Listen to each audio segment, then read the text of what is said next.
Welcome to the Hamiora Brothers. Kia ora whānau. It's McDonald's. Okay, so consciousness is a very, very big topic. Maybe hard for some to get their head around, but we're going to simplify it as much as we possibly can. There's many different ideas on consciousness. Each individual is going to have their own take on it. I believe an easy way to think of consciousness is the sixth sense. So we know the first five: we touch, we see, we smell, we hear, we what? Taste. Taste, yeah. We taste, we hear, we smell, we see, and we feel. And then the sixth, of course, is the narrative voice within the mind. We think, and we realize that we think. We consciously realize that we can hear the voice within the head, and we can catch it sometimes. The more we can become aware of that and train it to experience gratitude and unconditional love for the people in the world around us, the easier things are going to be, as opposed to possibly living or consciously thinking in fear and creating insecurity and anxiety and depression within the mind, because 80% of subconscious thought is usually negative. Or we could even think of it from like the two common sponsors. When we have a dialogue or a communication, we tend to jump to agreement or disagreement, or to ride along with the narrative or have friction against it, as opposed to being objective with how we think and engage with things as well. Yeah. Because a lot of our negative thoughts is a manifestation of self-degradation or friction in terms of how we respond to things, as opposed to having an attitude or a conscious, and it's tough, an awareness to just not respond to things in an animalistic fashion. Yeah, to have a can a dog or a cat stop and realize that they're thinking, or do they just go off that animalistic first instinct? Probably can't. I struggle to kind of answer that. Yeah, probably not. No, I see the animal. That's what makes us us. Our capacity for consciousness is what has allowed the human to be at the top of the food chain. We've become conscious of each other and aware of our own thoughts. We create tribes. We band together to keep ourselves safe, protect each other. I guess if we look at it that way, like consciousness being something that separates us from other animals, then all consciousness really is a predictive mechanism. So it's a way of looking into the future. Your brain is able to construct like different predictions of what the world's going to be like into the future. So that's how you can feel like there's another self. There's a person that you are, that you can project in your mind doing other things. When really it's just calculating from the past experiences. Yeah. So you're just creating like little plans. Yeah. It's future prediction. So because you've got that future prediction, it means that you can talk to other people, hear what another person's saying, sort of understand what they're saying, predict what they mean or how they're coming across based on previous experiences that you've had with other human beings. So then you can kind of understand each other. Because every time we have a conversation, if we didn't have this ability to predict what the other person is experiencing, or we couldn't take old experiences, then we would have a whole new experience every time we talk to someone. So I would say, hey Fraser, what's your deal? And then you'd have to explain everything in your life up till now. And then I forget, that's almost conditioning though. Conditioning of the conscious mind. Understanding what has happened previously, so I'm not going to do this, or I don't go into the lion's den or whatever. Whether the idea of consciousness itself is having the awareness that we can actually watch the thinker. You can stop and create this, you can separate, you can differentiate the narrative mind from you, the consciousness from the you or the self. It's it's another view. It's the illusion of control over the mechanism, over the person. So it feels like consciousness is the feeling that you have control over the little meat body thing that you're throwing around. This is always good because you are devil's advocate. Jay is neuroscience, whether I am a practiced yogi, and I think that there's something else. I think there's still a possibility that consciousness, you may be able to channel something from a different place, a different energetic layer to the world we live in, to possibly get ideas sometimes, because a lot of artists say that. They'll be working for months and they just can't figure it out, they can't create a piece of art, and then one night something happens and they'd say it wasn't them. Because we can't explain creativity. Yeah. So I'm more inclined to, we can't explain creativity, so we explain or manifest it in some spiritualistic kind of. I would say, it becomes a majestic fantasy kind of idea. Okay, what about the science? Starting to study the electromagnetics of the brain, the electrical impulses of the brain, and the mind being a different thing. So the brain and the mind being two completely different entities. The brain being the computer on the inside of our bodies, controlling our hormones, the synthesis of everything occurring physiologically, and then the mind being a halo-like area around the outside of the body that is some sort of a antenna that maybe you can radiate thoughts and energy out, and possibly be an area where you can draw energy in. I definitely think that there's some aspects we can measure, right? So in terms of like particle or shooting, electron shooting, we know that when we have, for example, when we were shooting, are you familiar with the? Okay, so it was what it's called, quantum theory experiment. The quantum mechanics experience. Where they shoot the electrons through a slit, and then correct. Either scatter or be correct.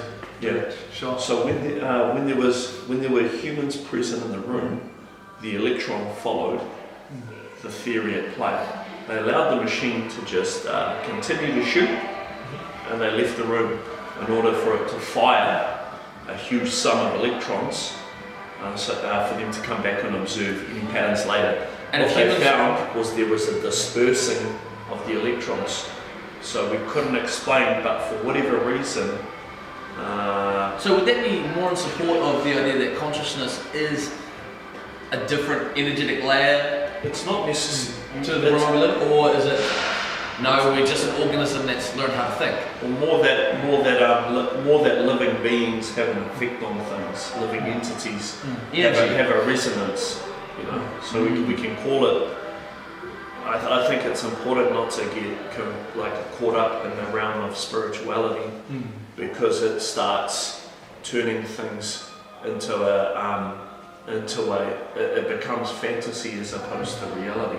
Creating meaning out of something we don't understand. Exactly, or creating myth or religion out of something that is just natural. As soon as there's something that we don't understand, it gets exciting, because it means that we can just start making hope. We can bring out hope. We can make our own. But as soon as there's a gap in understanding, we can create our own ideas for it, and then people can latch onto it and feel like we understand everything. Okay, you two. And also, like all these modalities, like Māori have their own principles of Māori and Wairua, just as we have our Zen masters and the yogis. The core principle is that we resonate energy, as opposed to having our core separate theories of how it is. See, with any kind of ancient philosopher of, a Zen master or a spiritual leader, I feel like even though they know the science isn't explaining it yet, they have an innate understanding and knowledge that there is this different layer or this different dimension of energy around us, metaphysically, you may not be able to see. I was going to ask you this before, if we go to the idea of, well, in chemistry they say energy can never be created or destroyed, it's only ever transformed. What happens to the energy of someone that is meditating on a thought for an hour, you know, really focusing and sending that energy out? It's like, I need to, you know, create an abundance of wealth to help provide for my family. You know, so where is that energy going in terms of chemistry understanding? Well, it's not controllable as such. Like, and you'll have patterns that'll change depending on what sort of brain activity you've got, but it's not something that you can just like push out to the world and then it goes with intention out to go latch onto something that you want and bring it back towards you. See, I think there is. I think we may be able to. Well, I think it's more like the butterfly effect. Well, there's a couple of things we can touch on there. For example, you know, I'm familiar with a small study they did on kind of like on proximity awareness. For example, when someone's watching us within a confines, there's a measurability and there's a high aggregate amount of data to suggest that we know when someone is watching us, and I think there's a sixth sense. You know, there's intuition. There's some good data on that as well. Number two, I mean, like an old theory on the church, the cross shape with the cross out the top. The idea is about harmonic resonance. So the idea of song and prayer is to create a unionized kind of hertz and signal to send out into what they believe, into the ionosphere. Channeling something. Channeling their religion or their prayers. So when we pray, I believe we do send out an energy and a signal. I don't think it's as profound as we think, and I think that a lot of it has to do with, what Tony Robbins would call your personal power, and what Mono would call our wairua. Your mana. Well, you can feel a big energy, and just on an instinctual level, and a huge amount of that is because that's part of our evolution as well. We're highly social beings. Sense and understand the situation. We need to sense things. We need to sense things. If I'm coming to an interaction, you know if you're loved, you know if you're not. These senses need to be well drilled. If you are dangerous, I need to be able to be ready to respond and manage that. Or if you are, in the same token, if you are, weak and sick, generally, if we tap in and we have awareness, we feel these things. But these are a manifestation of a lot of taos, visual. I would say people probably don't understand the chemistry of smell enough, but we can smell when people are sick or healthy. They give off different smells. Consciousness can cover so very much. Yeah, it's just, yes, I think we're touching on what we would call frequencies and energistic signaling, but it is the question. It is the question that no one can really answer completely. Consciousness could be the distraction from intuition. Yeah, because consciousness is supposed to be the ability to think and understand who you are and what's going on around you, but that's another layer on top of intuition. Intuition being the instinctively knowing what's going around. We could be able to sense the air pressure around us on top of being able to hear things and being able to see things, smell things, and create a map in your mind of what's going on. What if there's a spectrum of people experiencing subconsciously? Everyone can, in times, experience the voice inside their head. They can catch themselves. But for the majority of people, most of the time, they're going around not being aware of it. And the art of Zen is to have complete control and to stop the fluctuations of the mind. So at some point, you move from being subconscious to conscious. I feel at that point, it may be the point where it's like, well, it's automation. So what do you want to automate and when you want to have control over overriding that automation. So our brain is an automation most of the time. When we drive, you do a bit of driving, one. When we drive, our brain is an autopilot, particularly if we take the same route. Our brain needs to be an autopilot, otherwise it would overwhelm. It'd be exhausting. It would be fucking exhausting. The amount of energy to focus on everything all the time is too much. It's also unnecessary. Our brain's going to be taking in stimuli it doesn't need to remember, it doesn't need to use in order to prepare itself for focus when it does need to learn, it does need to engage, and it does need to remember. Me remembering every little detail of my drive is not important when I have, let's say, a challenging task at destination. It's just not important. So our brain only, it obviously it remembers the extremities, so extreme joy, extreme pleasure, extreme sadness, tragedy. Your brain is able to automate yourself when you're driving, for instance. During that drive, you could be conscious or subconscious. You could be fully aware of your breath in every moment of that drive, being completely present with every corner you take, or you might be away thinking about a past idea or possibly a future idea. What is the consciousness of someone that is what is occurring within the consciousness of a person that is suffering from anxiety or depression? We hear about living in the past or worrying about the future. It's overstimuli. So then I guess if you want to use consciousness as that definition, then they can be more conscious, but then overly conscious because they're creating patterns out of nothing almost. Like they're taking too much in, and that too much is overexciting and it's almost dangerous. It's like thought stress, isn't it? Yeah. So where do consciousness and presence interact? Like where do they harmonize? Because being present is then different to being conscious. Could consciousness also be reviewed as that point when you are completely present in this moment?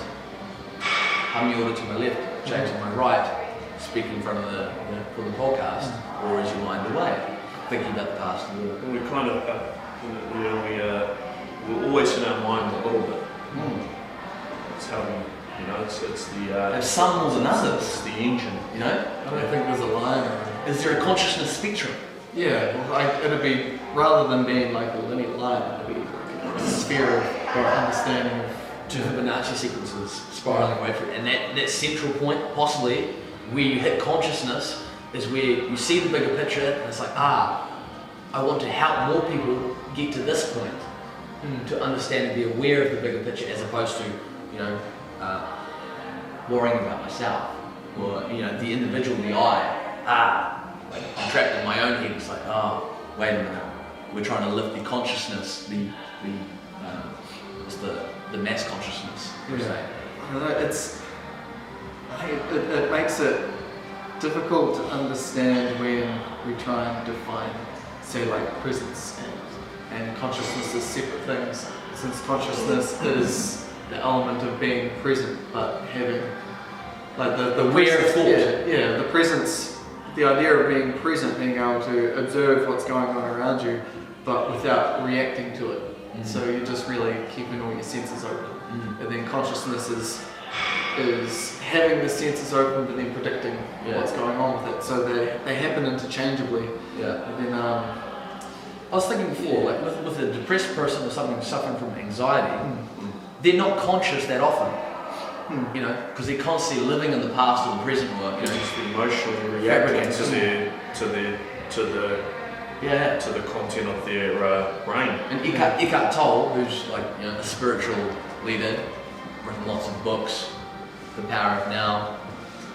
He says to be able to watch the thinker at that point where it's like, can you take a bird's eye view upon yourself and see what you're thinking? To stop and be like, where am I? Was I just thinking for the past 3 hours about how insecure I was in that past social interaction? Holy shit. Emotional regulation. It's creating a lot of systemic stress. To me, it's just, it seems like emotion to me. It seems like my inability to manage how I feel about my emotions. I don't see any other way to do it. It's like picking and choosing what you want to automate.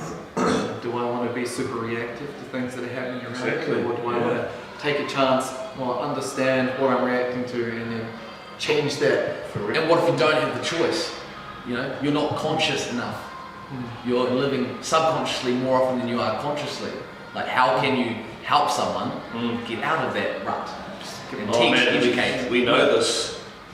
We know this. That's that's the mental health epidemic. The number one is just return to nature. You need to exercise. Get the fuck outside and exercise. So much good research. Number two, interact with people. Because you need to get the fuck out of your head. And if people don't want to interact with you, go find some animals. Because you need to interact with something positive and loving. Breathing, presence. Breathing, man. Yeah.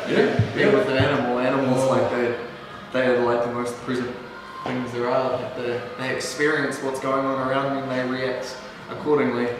Unless you stress them out like what we do to ourselves, and then they'll do weird things. They can become. I wouldn't just exercise either. I would find something that I enjoy and I work hard at it. Because you're in such a rut, you need to develop some resilience. A type of meditation almost. Yeah, that's right. Yeah, it doesn't matter. Training is meditation in my mind. To strengthen the muscle of concentration, to be able to have your focus on one object or one thing for an extended period of time. Socrates and Plato wrestled at the highest level. They were beasts. They were fucking beasts, bro. They were top tier. I believe Plato was a champion wrestler. Did you see that? Because you put a picture of Osho talking about jiu-jitsu being a meditative. Of course it is, because if you're in your head, it's chess. It's chess. This shit is chess, it ain't checkers. Obviously, I think you can sense we go far deeper into the theme of consciousness, but leave it there. I just want to sort of backtrack a little bit just quickly and just say that just because we don't necessarily believe in different spiritual practices or ideas, it doesn't mean that they're not necessarily true, but I just don't see enough evidence to believe in any given one. Like a lot of different belief systems, say like Chinese medicine, or you say yogi practices, or like anything like that. They could have pieces of information that are like the purest of information, but they might not be understood properly. So there could be many things beyond our control and our understanding, but until we spirituality have a bit and more religion, information, they kind of cross over, but they could be, in different conversations, they could be completely different things. Yeah. Spirituality and religion. They just become ideas that are believed in without a complete understanding, which is pretty much like all information. I feel like there's stories that have been passed down, through the generations to allow humans, or give humans the chance to understand what this deeper connection, or what this conscious connection to energy is, and the Quran, the 5 pillars of Islam, the Bible, the Patanjalis in yoga, they all come back to love, peace and truth. They're just human ways of describing the world. It's like, this is how humans are supposed to be. Maybe yoga more so. The Bible. Love. I don't know about that. Bro, I don't know. I don't agree. Yeah. I see. Corinthians 3:2. It's like a big chat about struggle and how do we make awful that stuff and decimating and rules. I struggle to see how that its deepest core is a resonance of love and acceptance. Well, Jesus gave his life on the cross. He sacrificed himself to pay our sins because we were living in a way that was, obviously sinful, against the 10 Commandments. Also, I'm aware that like all these little religions are just rehashes of the last iteration. The amount of iterations that led up until we have the modern day Bible is insane. What we are reading today is the most edited, re-fucking mixed thing you've ever heard of, man. Also, very interesting, the Bible was written by the disciples, not by the Son of God himself. So you're putting a whole lot of like hope into these guys that may have been like, man, my dick is bigger than this. Yeah, or something like that. Yeah, more observation from just humans who are trying to understand the world. Yeah, they all seem like rule systems that were supposed to be like some guy or a group of guys' ideas on how can we make life better? What if we just followed these rules, life would be sweet this way? And I think that's where love gets pulled out of it, because love being the experience of connection with other people, and that if we all work together, everything will be alright. So then that's one of the like key points of unconditional love. Yeah, being able to work together with other human beings and trust each other, and is the way that we survive as cultures. So religion has power up to a point until somebody takes control of that and then manipulates it. Because people have the faith, they give into it, and then you can some bad guy can steer it in. Have we now evolved enough to a point where we can really take a step back and see that all the religions are rather similar, and like culture, society, religion, like they're all man-made things? Are we conscious of that fact now? You know? And are we getting to another level? It's like, oh yeah, okay, I see that's how humans are supposed to interact, and you can sense love between another person. Like, I don't think so, because a third of people in the United States still think the Christian God is the real deal. But there's less and less. You know, consciousness may be expanding, or won't say that. As long as and we also have, even like, Islam is still a growing religion. Religion is still absolutely growing, and it's really hard to. But compared to way back in the day, like medieval times, everyone was like, you're either a peasant or you're being a pagan was a heretic. And debated, animalism. You'd have faith. You'd have faith because debatably being a heretic was more rational than this God. When we grew up, when we existed, and we saw all the different things of this world as spiritual and energistic systems. Is that not more rational than some guy up in the sky who decides that the fate of everything? It's insane. And it's a great mechanism to remove humans from part of nature and part of the circle and put us as dominant. Seems like a form of control. It was a lie for us to think that we're better than nature. No, only the priest can read from the Bible and we'll tell you what's going on here. No, you're not allowed to read it. Yeah, well, the priest is the messenger who then can assign a person who is supposedly the king or the monarch, and then you can control the monarchy through being the messenger without being the one targeted and killed by the people who are jealous. But that's a different story. We won't get into that. I mean, end of the day,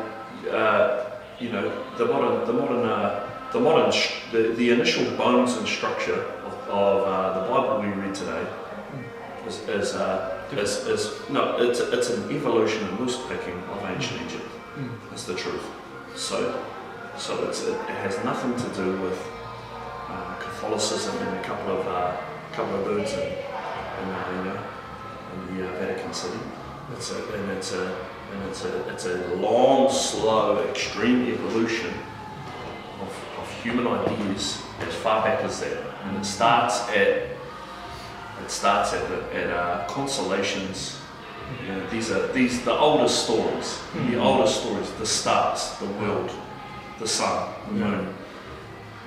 So it's insane, and that's what Jesus is. Jesus is the sun. And it's just humans have developed this, as we do using our imagination, created these stories. It stopped. You're still going now? Yeah, I just restarted it. Oh, sweet. Yeah. Consciousness. Yeah, it's a consciousness. It's about the wander into religion. I'll put a warning in that.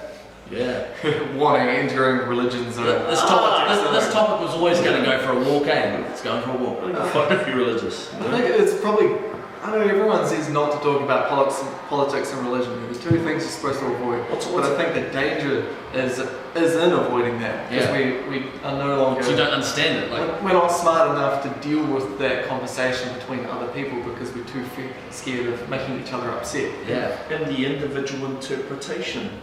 You are experiencing your idea of your religion in a variance of manner to me. Yeah. So for us to think that it's a collective thing, we work under this collective idea, but we are interpreting and experiencing it differently. So would you agree that consciousness has a spectrum? Like different people are experiencing consciousness on a different level? Well, it depends on the definition. Yeah, I agree. I think we're all capable of being conscious, just like anything. We're coming from our own personality and position. Age could have a part to play in that.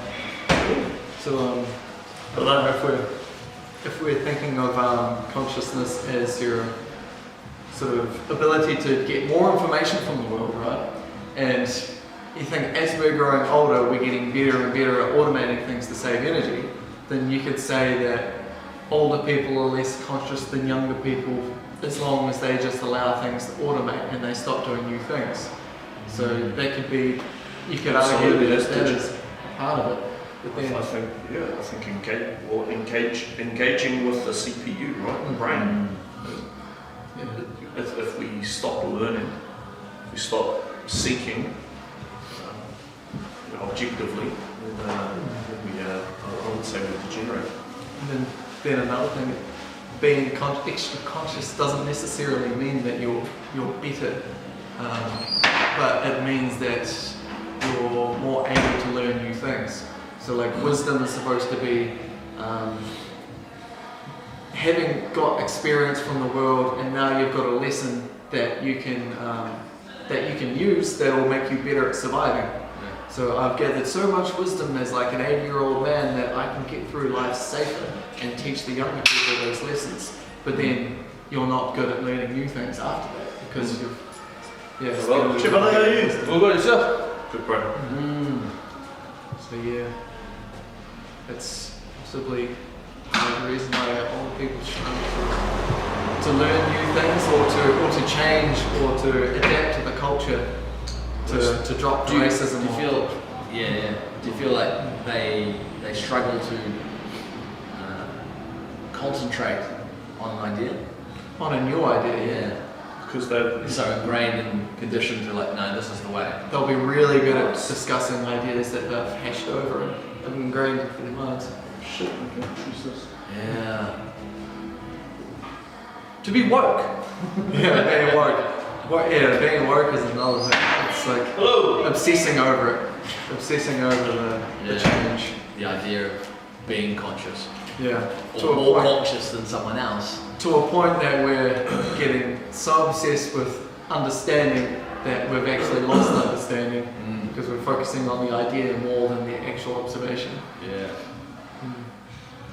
Everything is nothingness. Everything is a lie. Yeah. We're in a simulation. The world is not real. You can think that if you like. It makes you sleep. It's another spirituality thing again. Simulation theory. Come back for consciousness part 2. Probably more philosophy. Yeah. Next time on Hamiora Brothers. Yeah. That'll do. Cheers. Namaste.